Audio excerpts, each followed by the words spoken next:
आइल बानी तोहरा नगरिया कहाँ बारू घर कनिया देखना सेवा के कैसन भइला बहलिया बढ़ता बेचैनिए बाबा चलल न जाता डगरिया। ए बाबा खोला न कबारिया हो आइल बानी जल ढारे। ए हो बाबा ना खोलवा का धारा न जल जल धारा न जल जल धारा न जल जल धारा न जल जल धारा न जल जल धारा न जल जल धारा न जल जल। चल जाई का ए बाबा ना खोलवा तो हम चलिए जाए।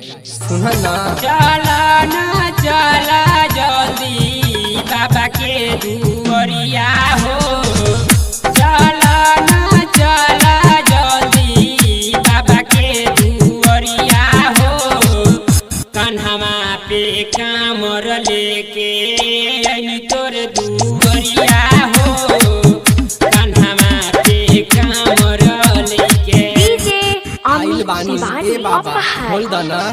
कहतानी भोले बाबा खोली ना केवड़िया आइल बानी तोहरो दुआरिया एरा पटकी पटकी हम धरी ले ध्यानमा चली जाई हमारो जनमा एरा। ए गौरा जाके तनी दे गेट खोला तो लगता कि हमरे सेवा कब आइल बा का हो। खोल देना जल्दी से गेट। तोहरा से आइल बानी मिले हो कन्हवा पर कामर हमर